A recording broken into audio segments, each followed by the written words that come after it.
All right, welcome back to the big board. So, a couple of folks had asked me to do a wrap up on the Battle of Normandy.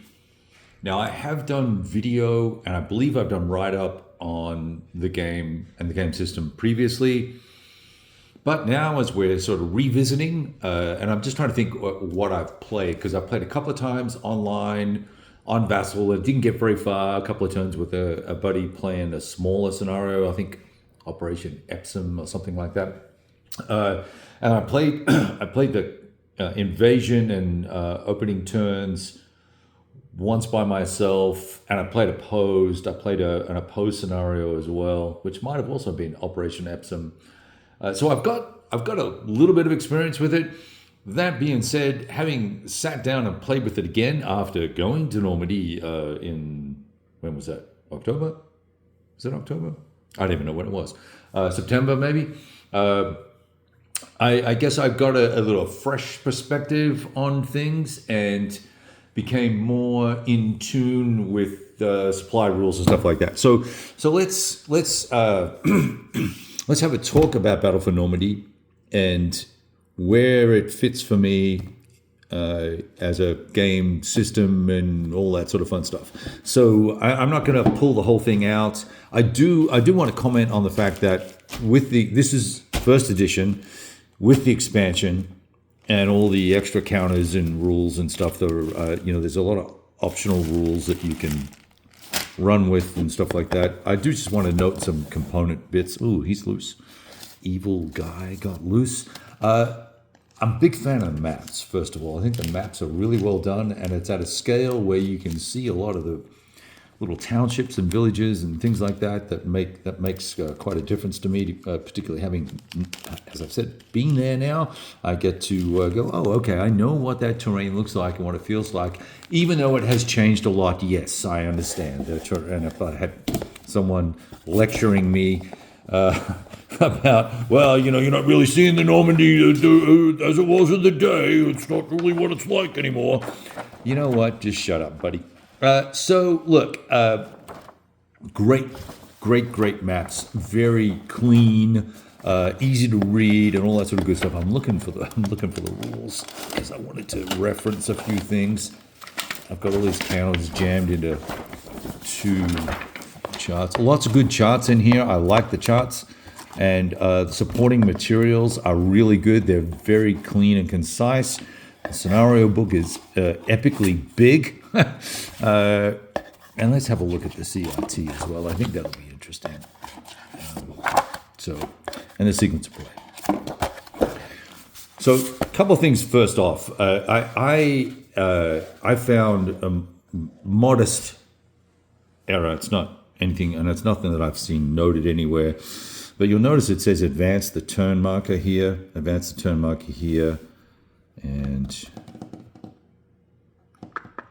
AM turn interface, and then you advance the turn marker here.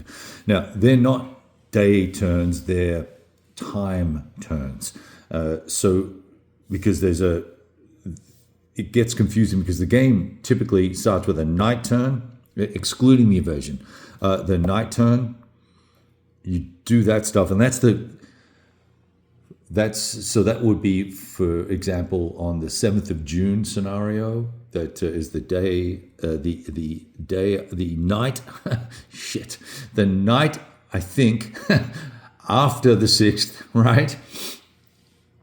Because it's the 7th of June night interface. And I read that as being the end of the 7th. But really, it's actually the beginning. That's my understanding, I think. So you start with these night turns, and then you move into the day. So it would be the 7th of June AM and then PM, and then the end of the day, and you would go through the AM and PM turn and then the night turn, and then so you have the end of the day, and then you go to the night turn, basically of that day that would then be the night turn of the 8th. Then, right? Because it's after midnight. I think that's how that works. Frickin' hell, that was really confusing. You know what? No, we're going to keep going. I was going to redo this, but whatever. Let's just keep going because I don't want to overinvest the time on this. Clear, crisp counters. Everything's pretty straightforward. Everything's easy to find and to read because you've got this color coding going on with the counters. I'm a fan of that in terms of formation management. There are just a shit ton of units, and the board gets very, very, very, very busy for the Allies, and it gets very bogged down very quickly. Just with a lot of divisions on the map. It's important to keep your divisions relatively close together because they need to be within X number of hexes of the, and if I can find the supply thing, I will show it to you. It's going to be buried in here. It's either X number of hexes or MPs or both, or one or the other. I'm just trying to quickly flick through these here. And he's not going to find it, of course. It's going to be right at the bottom, I bet. And then once the core HQs get on the map, then life becomes even a little easier. Can you find it? Is it inside a rule book? I think it's inside a rule book. Yeah, here we go. General supply, combat supply. So two different systems. You can see here, there's this unlimited range to a core, and then 6 MPs or 6 hexes. Okay, so I got that right.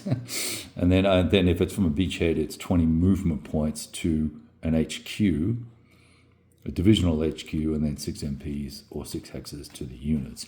So it's important to keep those guys clustered together. And the other important thing is when you're doing combat, you've got a certain number of units you can attach to enhance the combat, whether that's divisional, core level artillery or naval units, as the case may be, or attached independent tank units, or even attached units from other divisions. And I think that can be up to 3 units, if I remember correctly. Right, so everything about this game ends up being fairly consistent and clean, and relatively, I won't say simple, but common sense. But there's a lot of little bits in the rules that you kind of need to be mindful of. And I missed a number of bits and pieces in the game when I was playing solo, just because you get deep in it, you get involved, and you get excited about stuff. And I was trying to do some live play, and that didn't go real well. Made a handful of mistakes there, and trying to talk extemporaneously about the game and about the tactics and what I'm doing, and you foobar shit up. So that's just stuff that happens.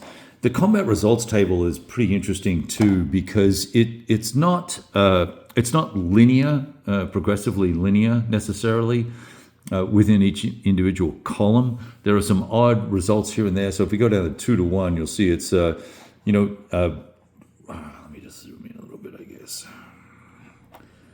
The first 3 not so great for the attacker. Then there's no effect, and then it gets slightly better here. But then 9, now I'm taking a loss, but they're taking 2 losses, and then roll a 12. Well, they lose 3, but you're going to lose 1 still. Now that makes perfect sense to me. I'm all good with it, but it's not exactly linear. Don't have any issues with it. There's not actually even a lot of DRMs that go into or can net out for the gameplay.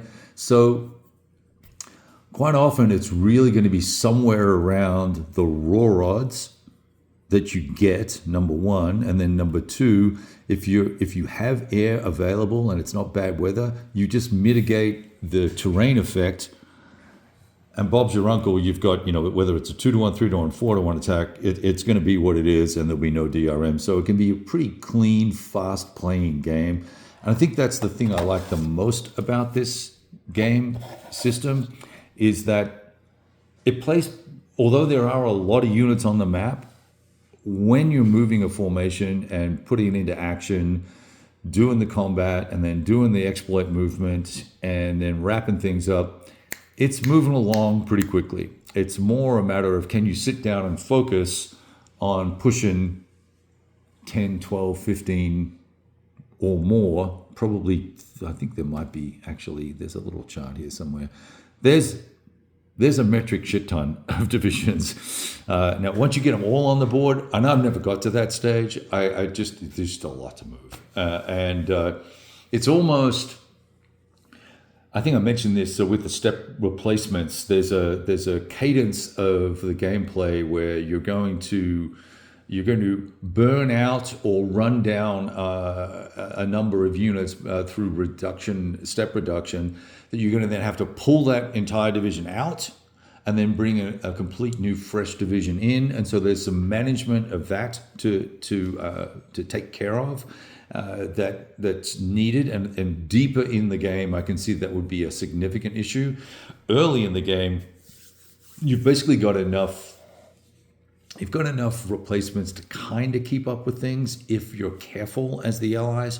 As the Germans, it's very risky to be counterattacking aggressively unless you bring overwhelming force. And even then, you can see with some of these attacks, with 4 to 1, you still run the risk of losing steps. And then when you're losing steps, there's this remnants concept, and picking up, for every X number of steps you lose, you'll pick up one replacement. There are those there, but it's very easy for the Germans to get upside down on their replacements if they're too aggressive with their counterattacking and trying to push the Allies back into the sea, which is just not going to happen. In some alternate universe where perhaps 12th SS, Panzerlehr, and 21st Panzer were installed along the beach and were able to fight more effectively, sure, maybe they could have done some significant damage, but I don't know that they're going to demolish the entire invasion by any stretch of the imagination. I think that's wishful thinking. So, the game flow, the gameplay as it pans out in the from the 7th of June onwards anyway, is it's micro. It's picking key locations, bringing some overwhelming force, which to me, overwhelming force in this game, if you're getting over 4 to 1, you're having a great freaking day.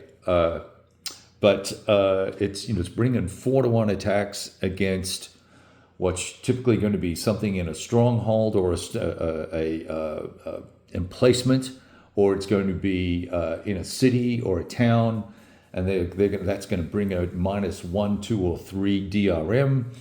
So you're going to need to put air into that, or have much higher odds. So, and getting higher odds, because you can only attack with one division at a time, against, you can't mix divisions together to attack unless you have attachments. So you've got to get that right. And that's where the thought is required for the Allies, and that impacts their game flow and their game play. I think and I'm just going to leave it here. There's no need for me to turn the camera on myself and I'm here, look at a map or something. The game flow for the Germans, however, is different, right? They need to be able to keep a reserve of, ideally, I don't know, one of the two tank divisions, so that they can plug holes or potentially counterattack, but typically they're going to be plugging holes. Khan is the key, really, to the game because of the significance of the location, right? With all the roads spiraling out of Khan, it's got to be captured in a reasonable amount of time. And if you don't, there's no cadence of VPs you need to keep up with. But if you're shooting for a 9th or 15th of June sudden victory, Khan is critical. You've got to get, there's 4 VPs per hex up until the 9th, and then I think it drops down to 3, or maybe that's Bayou that does that. I forget now. But once if you can get, and you need, I think, is it 15? No, or 13 VPs net. So Khan will make that happen. Even if you don't capture all of it, it will make that happen for you. number one, I believe. And then Bayeux is important. And then this little town, Tilly, which I did not get to visit. I went to Bayeux, found a nice little hotel there that had just a tiny little bar with literally 2 little sofa chairs. Sat there and had a cocktail and warmed up and dried off. But those 2 areas are critical, and then of course you've got the whole Cherbourg and the peninsula there that you've got to deal with, and the VPs that are available there. So the Germans have got piecemeal reinforcements. There's some Fallschirmjäger coming in and some other kind of half-assed divisions rolling in over on that side of the map for the Cherbourg area and Carentan. Carentan is critical to be captured very quickly. I was unable to do that because I moved all of the most of the German forces, bar 1 or 1.5 divisions, into that area and really bogged that up for the Allies.